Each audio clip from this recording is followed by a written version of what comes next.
as a white male that's bearded and tattooed, I know what stereotype I fit. I've always viewed craft beer as very welcoming, right? And it was very recently that I met with somebody who does a service for breweries. Once wanted to get involved with the guild and said, I've been to some meetings and I've tried to talk to people, and I kind of seemed like it felt to them like it was cliquey. And it took me a day to process that, because that's not my experience in it. Right. It really stuck with me. And, because I think the friendship that a lot of us individually have, Leah, like you said, like I think we were in San Diego State together 10 years ago, and then Chuck Alec kind of crossed paths at some point. And there's a lot of history between the people that are in the industry today that I think it's really easy to overlook how that might feel to somebody coming in from the outside.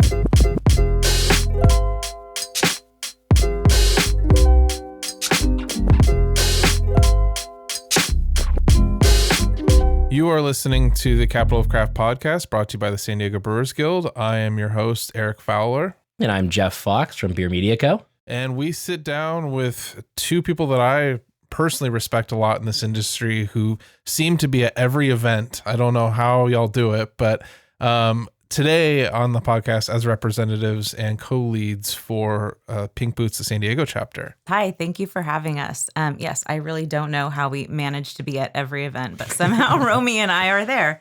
My name is Leah Garcia. I am the chapter co-lead of the San Diego chapter, as Eric said. This is my third year as chapter co-lead.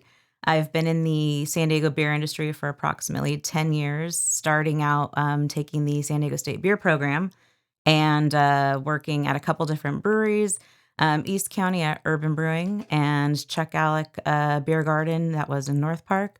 Pre-COVID, I was at Society for almost 4 years, and now I am doing marketing and events for the Roadies Brewing Company, which will be opening in June, July 2024. Very exciting. Yeah. And hi, I am Romi Rossel, and I am also a co-lead for the San Diego chapter of Pink Boots Society. And my background in beer is actually a little bit different than the normal path. I started out about 10 years ago as well in front of house and marketing and events. And then about 6 years ago, got very deeply into the sustainability side of things. So I am into the upcycling side for merchandise, and then as well as recycling solutions for breweries. And I've been a member of Pink Boots Society since 2019. Immediately started volunteering as secretary for a couple years, and then now this is my first year as co-lead. That's awesome. Yeah. Pink Boots has been around for almost 20 years. Yeah, about 16. Yeah. At this point. It's been a long time. Yeah. 16, 17. As of influential and active organizations within the beer community, I think from my perspective, Pink Boots, especially in San Diego, has just been such a pillar to our community that we have. It's been very influential in my career, and I know in a lot of the members' careers as well. It's a safe space that our members can come and talk about what they do in work, like things that are happening, things that they're struggling with, and also have an opportunity to really come and learn about what's happening in the industry. And it's not just focused on brewing. It's not just focused on marketing. It really it wraps up and encourages people to come in and support each other. For the people that might not know too much about the organization, could you kind of tell us a little bit about what you guys do, what your mission is, what kind of gets you out of bed in the morning? Previously, the Pink Boots Society was open to women in the brewing industry, in the craft beer industry.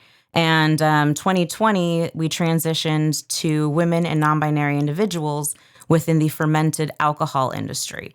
Part of that was the change happened because we wanted to be able to expand who we were including in as a member, but also we realized that it's beer dabbles into so many different areas of fermented alcohol. So we really wanted to be able to welcome more members and have some influence from different areas of the industry. Yeah, that makes sense. I mean, career paths tend to kind of go between these different companies doing very similar things, and the semantics is just the beverage specifically, but the ethos behind a lot of these is very similar. Yeah, and then also with, for example, hard kombucha becoming a lot more popular, and other fermentations like mead and cider, everything is kind of taking a bigger place in the beverage industry. So we decided, we as Pink Boots decided to become a little bit more open to all of those very similar industries, and even include spirits as well. So the education can be very broad in the beverage industry overall. And also as of 2020, we opened it up to non-binary individuals as well, not just women. So we want to be overall inclusive to minorities and people that need the support, empowerment, and education. Yeah, I mean, I think that it's those other industries as they're growing as well alongside the beer industry here in San Diego in particular, like they're going to need representation too, that they're going to also have a lot of the same things that they're facing. And so like, being able to band together and, work with each other across the different, I wouldn't even say cross industries because the industry is very similar, but, so they're going to face a lot of the exact same issues, a lot of same, things within tasting rooms, the brewing process, the fermenting process, all that kind of stuff. And I think our leadership board realized that not everyone's just going to stay in beer. They might transition to a different industry, wine, distilled spirits. And we didn't want people to be like, well, now I'm not in the beer industry, so now I have to quit Pink Boots. But now I'm like brand new in this new industry and I don't have the network that I used to have. And so we're like, well, why not make it all one? Right when they need the support the most. Exactly. Yeah, that makes sense. Now is a harder time than ever for breweries to navigate the rapidly changing market, but Beer Media Co. is here to help. As a proud partner of the San Diego Brewers Guild, we are a full-service digital marketing and content creation company that works with San Diego breweries to reach new customers and create amazing engagement for their websites and social media accounts. If you're a small brewery owner trying to figure out this whole social media thing, or a large brewery looking to up their engagement, send us a message at info@beermedia.co because we know SD Beer. Attention brewery professionals. Are you looking to elevate your presence in the heart of San Diego's craft beer industry? Consider joining the San Diego Brewers Guild as a professional or affiliate member today. Access exclusive benefits designed to propel your craft to new heights. Gain entry to premier industry events and educational resources, and forge vital connections within our brewing community. Visit sdbeer.com to explore the full list of advantages that a membership offers. Join the Capital of Craft podcast and the San Diego Brewers Guild, celebrating craft beer in San Diego since 1997. What are some of the initiatives that Pink Boots as a whole, or more specifically the San Diego chapter, has planned for the next couple months or this year, or has done in the past to really empower your members to be successful in a career within these industries? Yeah, I'll let Romi hit on that because we actually this year, as it was my third year coming in as a co-leader, I told Romi, I was like, hey, I'm going to let you focus on the leadership and planning the meetings, and I'm going to focus on some of the big picture things, some of our fundraisers, scholarships, and retreats for the chapter. So she's got a little bit more up her sleeve than I do. So as we all know, COVID was a big thing that put a stop in a lot of programs, and the industry that we're in especially got hit really hard. So a lot of people moved out of the industry, and 2020, 2021, even 2022 were very chaotic years. So we're now starting to get back into putting 100% of the focus in education. We had a lot of support community, like happy hours and events in the past that were more about kind of creating those relationships again. But now we're building back our educational program. So every month, which has always been the goal of the San Diego chapter, is to have an educational meeting. So we pick a different location, a different topic, and we invite all the members as well as potential members to join us to learn about, the industry in all the different levels, from brewing to marketing to sustainability to, taproom management, tastings, like anything that you would need to succeed in the industry. So that is one of our main things, is our monthly meetings. And then we do have scholarships that are available both nationwide and even worldwide, because Pink Boots Society is a nonprofit organization that is all over the world. So while the United States is the biggest and most active country, we also have chapters in Europe, in South America. So some of our scholarships have even included trips to Europe to learn about brewing in Belgium and Germany. So we've had women in San Diego, in the San Diego chapter, that have won these scholarships. So it's something that is very attainable. And, we have other scholarships to go up to Washington, to Yakima, and learn about hops. So there's a lot of different opportunities for furthering your education, Cicerone programs, judging programs. So it's really exciting. We are extremely focused on education, but then there's also the piece of the empowerment and creating this community where a minority can feel very safe and like they can share the things that are scaring them about being in the industry. That is super important. We create friendships. We have a really tight group here in San Diego, even though we're a really large chapter with almost 100 people here. But we have a very, very strong community where we support each other, provide networking opportunities, career opportunities to each other, and share our own stories to empower and show the new people in the industry that they can achieve their goals and be successful in the industry. Beautiful. Yeah, it's definitely awesome and much needed now more than ever, in the sense of opportunity. I mean, our industry, has grown so much over the last decade plus. There's a lot of opportunity that came from that. And my career benefited from being in the right place at the right time. But we're not seeing as much of that. So it's really cool that Pink Boots and this chapter specifically is creating those opportunities for your members. You don't see it out there. Maybe you're just doing it yourself and making it happen. It definitely is. We are the third, if I remember correctly, we are the third largest chapter in the world, and that's following Australia as a country and Florida as a state. Mm-hmm. We are a city. We have almost 100 members. And we are constantly trying to recruit, telling our members to bring in a potential member who might be interested, reminding your place of employment that it is a tax write-off to if they wish to pay for your membership, which is $51 a year, which, considering everything that you get, is a huge perk. The education, the scholarship opportunity, and I believe, correct me if I'm wrong, I think we're only required to have 4 meetings a year as a chapter, but we have monthly meetings. Plus, we communicate through Facebook, Instagram, our forum on the website for members only, that, hey, we're going to be doing a happy hour event here, or hey, this event needs volunteers. Can we get some Pink Boots members to come and volunteer their time over there? And we do travel in herds, which is kind of cool, but it's also encouraging to know that members like myself and Romi have been in the organization for years and that it has that benefit. It's not like we're going to show up, participate for a year and leave. So when a new member comes in, if they are curious about it, I'd be like, hey, yeah, I've been a member for almost 8 years and I've loved every moment of it. And yeah, it might have felt a little threatening at first because you're meeting not just 10 people, you're meeting 100 people at an event, or most of our meetings are probably 30 or 40 people right now. But it's exciting. It's exciting to know that there's that many people that are interested in supporting you along the way of your career and willing to give you guidance and be a friend. And it's a really good resource. So we want to make sure that people know that this exists.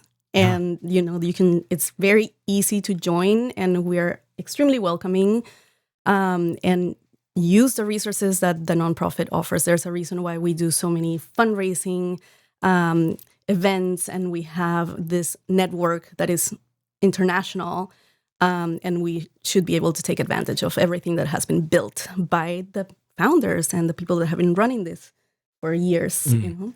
It sounds like a lot of support, which is fantastic. Having that many people come to events, those are a lot of people that can, be your support system, that can, get know that you're looking for work and can help you find that spot, or a problem that you're facing at your specific role, all that kind of stuff. So that sounds like a really valuable tool, really valuable resource. What do you think are some of the challenges that your members face, in the industry, and things that, we could work on as an industry? Absolutely. There are several challenges, and this is not specific to the industry. It's just the way that society in general is, and how things have been working for hundreds of years, thousands of years, even if you want to get really into it. But if you think about it, women's rights and even the right to vote, that happened about 100 years ago, and we've been a civilization for thousands of years. So it does take a lot of time for these things to kind of evolve, and there are a lot of beliefs that are ingrained in us as a society, just honestly, subconsciously even, because we read history, we see advertisings, and everything is very male oriented as far as success stories. When you're a man, which I am not, but I can assume that you're growing up and you see a lot of leaders and people of power, like kings, presidents. Everything that people talk about is very male-centric as far as success and leadership, and women are more the exception to the rule, rather than something that you grow up seeing a lot of examples of role models that have already achieved this success. So it is a lot harder for us growing up to envision ourselves in these positions of power, because there's not a lot of examples out there. So it's like a really interesting psychological and cultural thing that needs to start changing, and it is changing. And organizations like Pink Boots support these efforts to create more confidence in women, so that we feel like we're not imposters. Imposter syndrome is a real thing. So when we deserve to be in that, in that we manufacturing there, facility, just as well. Yeah, absolutely. Exactly. We don't want to take over. And there is a little bit of a misconception in the industry, I think, that Pink Boots is kind of like we hate men kind of organization. It's not that at all. We just want an equal seat at the table, and helping the women in the industry feel like they belong and empower them to do so. Beautiful. Yeah. So how can a woman identifying or non-binary person support Pink Boots? It doesn't fall within that definition of who your membership is. How can the rest of the community support Pink Boots and what y'all do? So I think a great way to support, as I had just mentioned, is your place of work can, one, pay for your membership, but also they could encourage their employees to join Pink Boots. They could also host a meeting. They could offer to make a presentation at a meeting. We don't just have female or non-binary presenters. We have whoever is the person that's excelling in that topic present. I want to say one of our meetings that we had was at the end of last year, early this year. Jake Noons at Modern Times did a whole Guild president. Mr. President. He did a whole presentation on draft system maintenance and cleanliness, and that's huge. He had a new system that they had installed at Modern Times, and it was great for them to host and offer that space. He also is super supportive of the Pink Boots industry, and so things like that. So just offer to be there. Don't feel like you need to step back and step out of the way. Yes, just be supportive. We can work together. And I'm not saying you need to hold our hand, but just make sure that you're not standing in front of us and blocking the way. Stand next to us. And as far as, for example, with the Guild, I know that you guys are in the middle of building or reestablishing your DEI committee. Pink Boots can be a really good resource for that, and we can work together on meetings and how to be more inclusive in the industry. There's also that collaboration brew days. So that's typically, historically has happened more in March, because that's International Women's Day, when International Women's Day is. But we want to remind people that you can actually brew a Pink Boots beer all year round. So this is a really great way to support our organization, because typically there is a donation that happens to our chapter specifically if you brew in San Diego.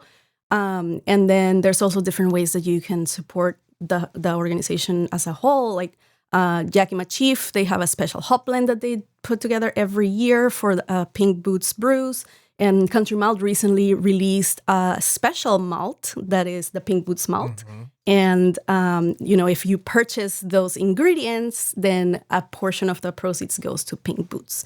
So there are several ways that men in the industry can support and establishments can support Pink Boots Society. And we hope to see more of that. The Guild's DEI committee is something that's teetered for quite a while. And then I, as well as I would assume the board would reiterate this thought, has found it to never fully gain the traction that it probably should to be successful.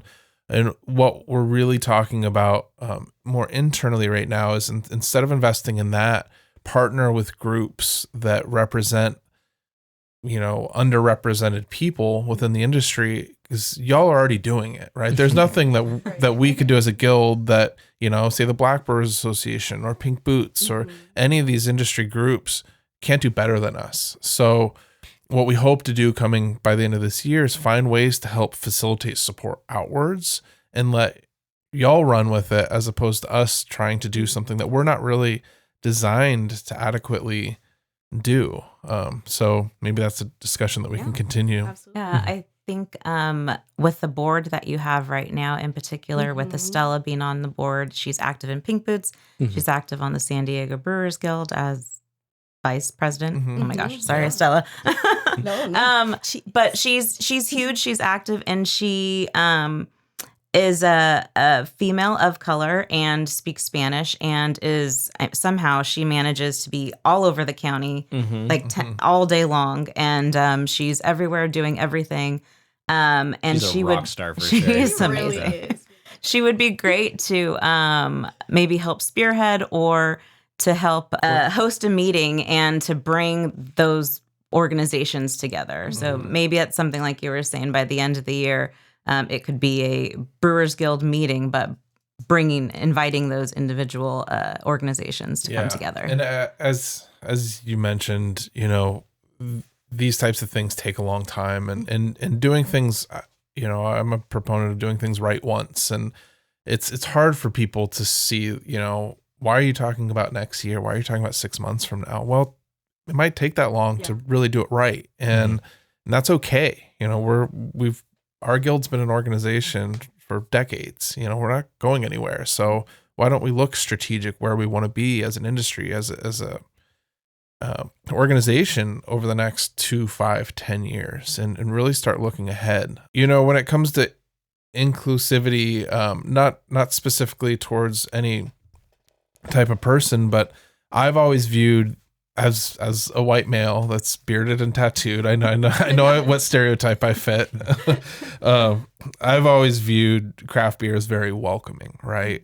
And it was very recently that I met with somebody who does a service for breweries, once wanted to get involved with the guild, and said, I've been to some meetings and I've tried to talk to people, and I kind of seemed like it felt to them like it was cliquey. And it took me a day to process that, because that's not my experience in it. Right. But for this person to say it, it really stuck with me. And, because I think the friendship that a lot of us individually have, Leah, like you said, I think we were in San Diego State together 10 years ago, and then Chuck Alec kind of crossed paths at some point. And there's a lot of history between the people that are in the industry today that I think it's really easy to overlook how that might feel to somebody coming in from the outside. Right. Oh, 100%. I talk about this with, we're actually just doing a branding meeting with the Roadies Brewing Company, and we were talking about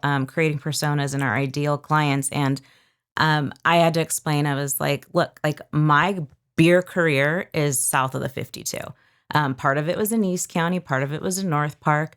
Yes, I live in Vista now, but I lived up here during the pandemic. So even though you have mostly lived and worked and drank and everything up here, but everything was off Highway 78, the people that I'm going to experience and know and be comfortable and have influence from are from a different area, and there's a different group of people up here.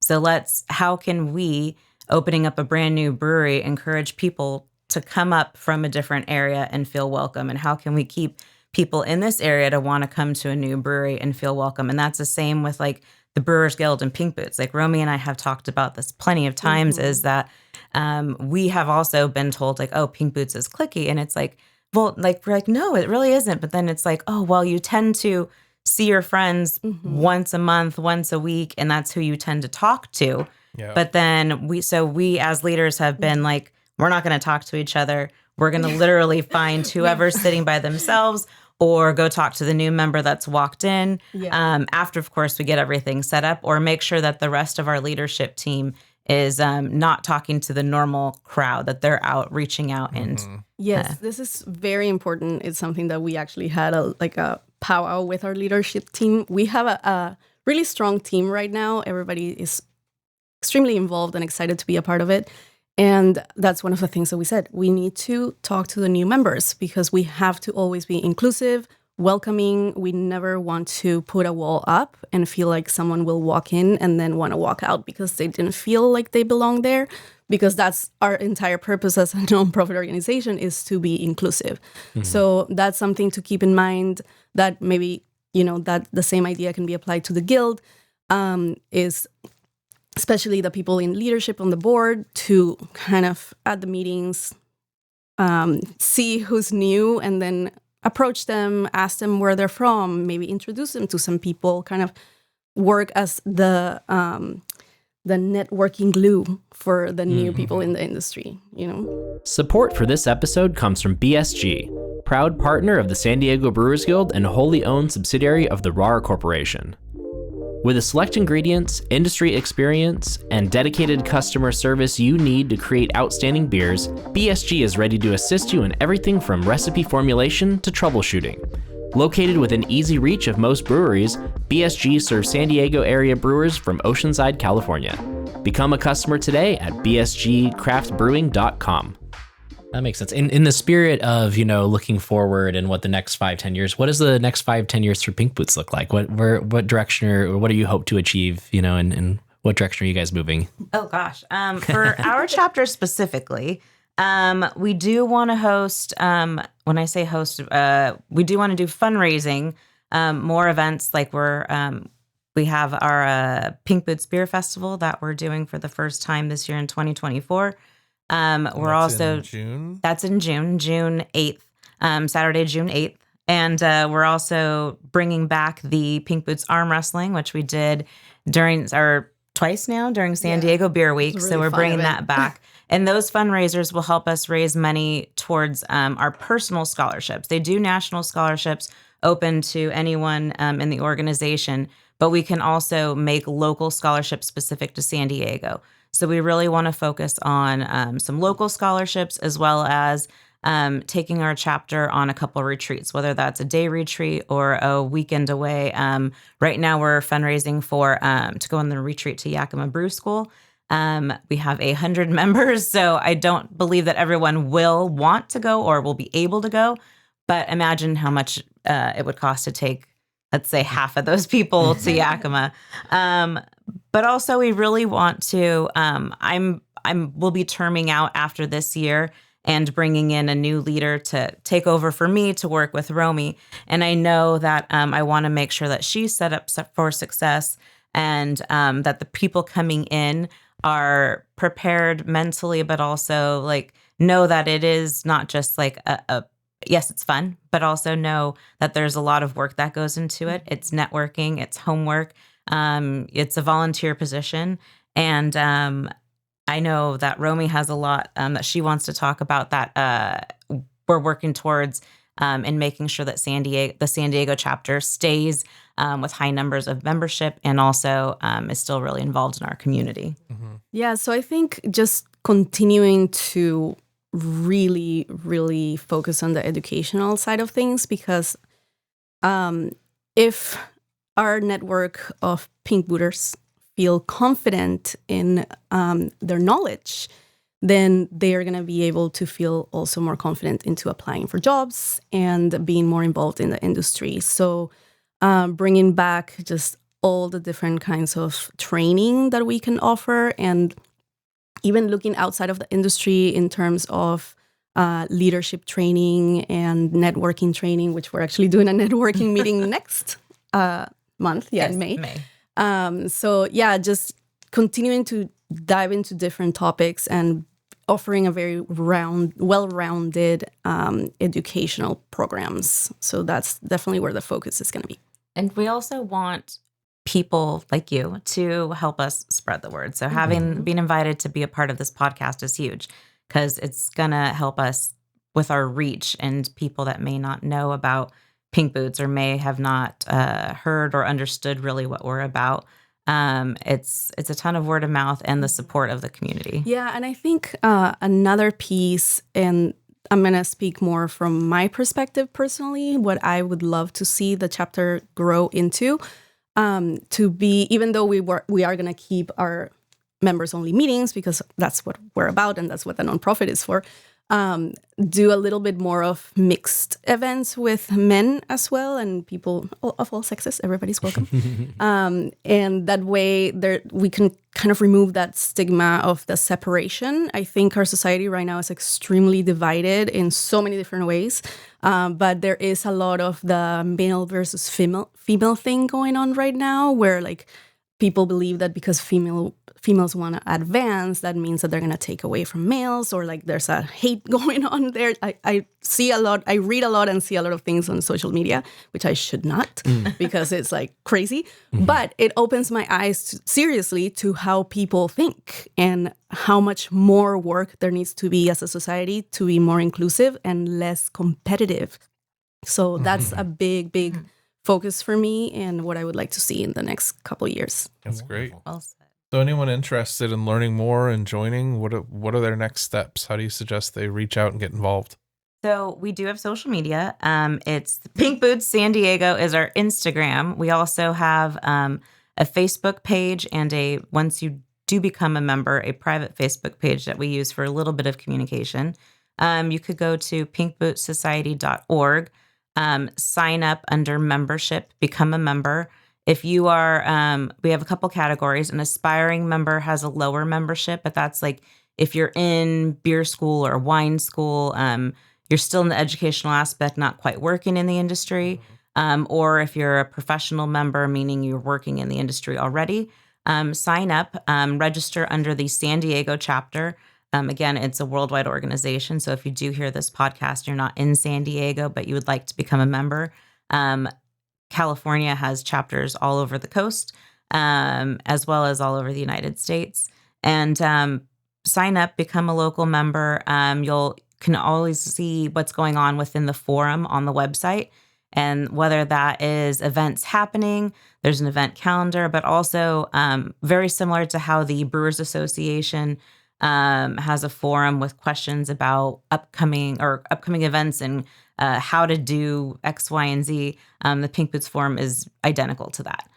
So you can even post there, say, hey, I'm looking to meet up, or I'm looking for this in my neighborhood, and people will be happy to reach out and comment with what's going on. Awesome. Yeah. Well, if make sure you visit their website and their social media accounts, check them out. And if you want to hear more like this, make sure you subscribe to our podcast here on YouTube or on any of your preferred podcasting platforms, and follow us on social media as well. And we'll see you next time. Awesome. Cheers. Thank you so Cheers. much for having us. Thank you. Thanks for having us. Yes.